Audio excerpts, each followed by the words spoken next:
Alright, so I got an update here for you guys on what some people call the only thriving democracy in the Middle East, once again demonstrating how incredibly undemocratic they actually are. So, here from Common Dreams, Kenny Stansel. He says 50 plus Israeli organizations blast baseless attacks on Palestinian NGOs. So this is nothing like out of the ordinary for the government of Israel, but basically we're going to get into some of the details here.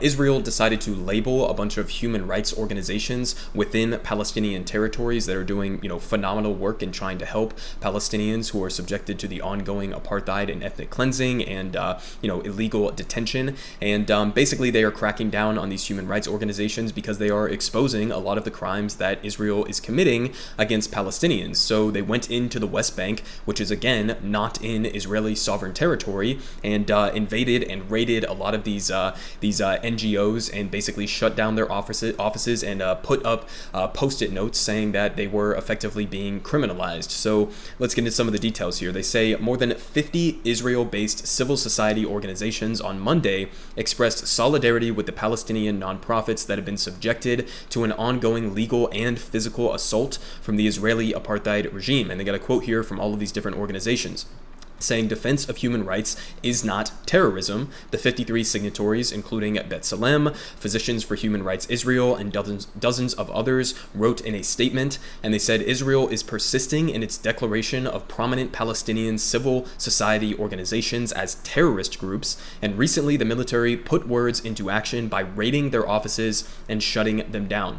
And they say in October, Israeli Defense Minister Benny Gantz labeled Addameer, Al-Haq, the Bisan Center for Research and Development, Defense for Children International Palestine, the Union of Agricultural Work Committees, and the Union of Palestinian Women Committees as terrorist organizations, effectively criminalizing the NGOs based on completely unsubstantiated accusations that they have ties to the Popular Front for the Liberation of Palestine and its paramilitary branch. So all of these different various organizations, you can go look them up, do research for yourself, but I'm just going to focus in on the first one here just as one example of the types of organizations that they are targeting. So this organization, Addameer, you can go and I'll link this down below if you want to read their about section on their website, but effectively they provide like free legal aid and consultation to Palestinians who are facing unjust detention by the government of Israel. And again, this is nothing new. This has been going on for years now, but Israel basically has this program that they call administrative detention,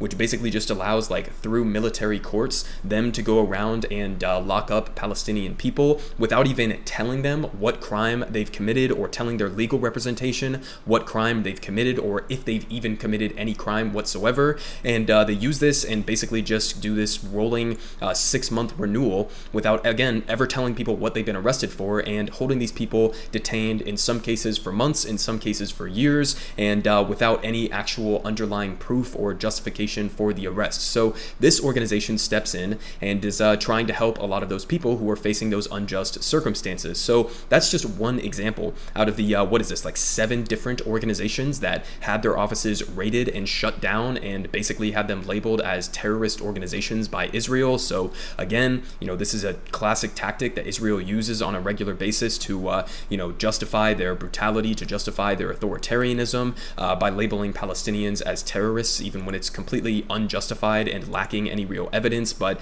to give you another example of that here on a more militaristic front than on the NGOs and civil society organizations. Here from the Electronic Intifada, they say after first blaming Palestinians, Israel admits to killing 5 children. And they're talking about this bomb that took off in a cemetery that was in Gaza.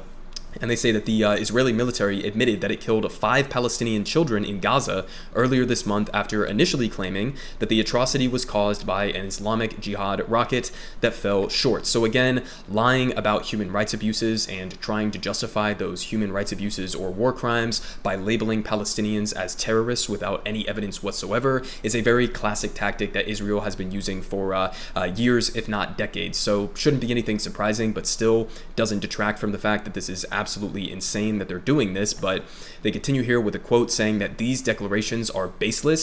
The new statement continues, indeed, the U.S. administration, the European Union, and other allies of Israel found Israel's allegations unconvincing. Okay, so even the European Union members put out a statement saying that they weren't buying these claims by Israel, that these were terrorist organizations. And they say after thoroughly examining the material Israel provided to them, all of the European countries that are donors to these organizations decided to continue their support. So that's good, I guess, in some sense, that you have a lot of these European countries and the United States as well, presumably, that are basically saying, nah, I mean, these accusations that you're leveling at these organizations are complete bullshit, and so we're not going to stop working with them because they are in fact doing good work that's helping people. But they say that the statement's publication coincided with fresh reporting that the U.S. Central Intelligence Agency was unable to find evidence that would support Israel's punitive classification of the Palestinian 6, as the half-dozen outlawed human rights groups are widely known. So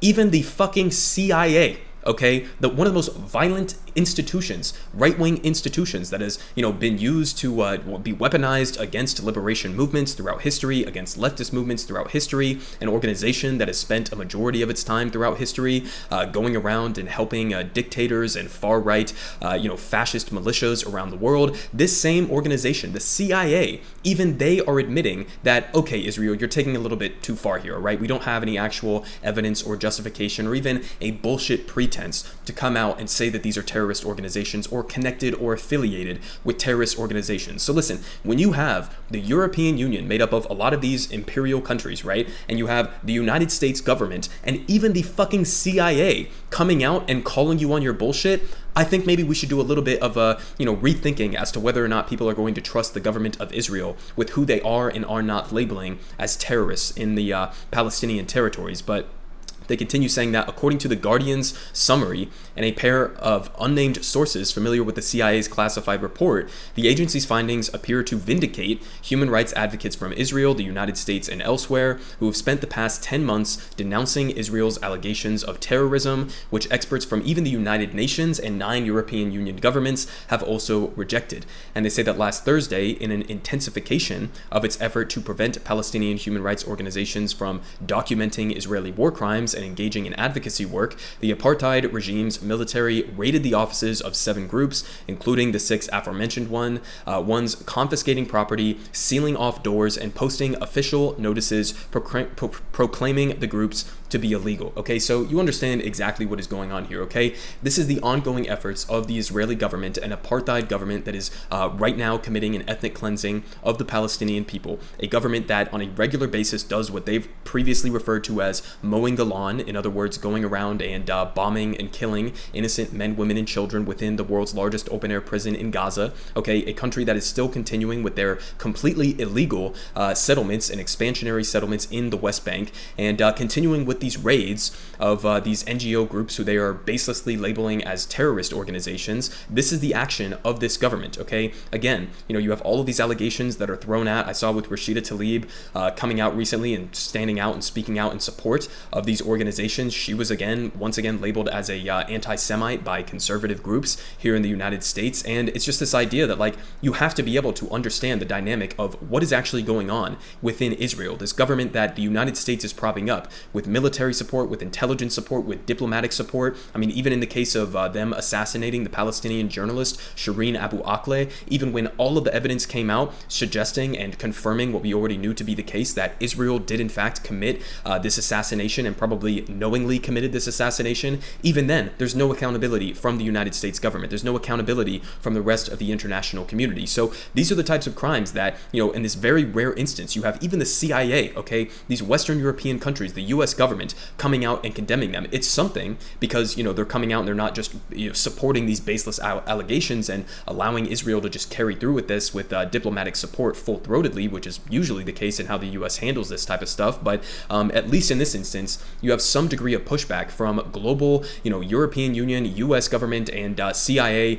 allies to Israel who are coming out and condemning this action. So, I mean, that's how you know that this is completely out of their fucking ass and, pushing through with some bullshit allegations that have no evidence whatsoever, to the point where even the goddamn CIA couldn't come up with a justification to back these types of actions. So, I mean, if you're Israel, you should be looking at this situation and understanding, okay, maybe we've taken it a little bit too far, right? Maybe we should cool it down with the expansions into the West Bank, with the raiding of a lot of these journalistic outlets and human rights organizations. Because, I mean, this is not going to last. This is why you have a substantial buildup in support for solidarity with Palestine here in the United States and around the world. It's because of shit like this. And understand the fundamental reality of why Israel is doing this type of thing. It's because they see that there is a growing international solidarity movement with the people of Palestine against this ongoing apartheid and ethnic cleansing of the Palestinian people by the government of Israel. And they don't like that. They don't like that they are seeing that growing solidarity and support for Palestinians. And so that's why they would be so aggressive in targeting these human rights organizations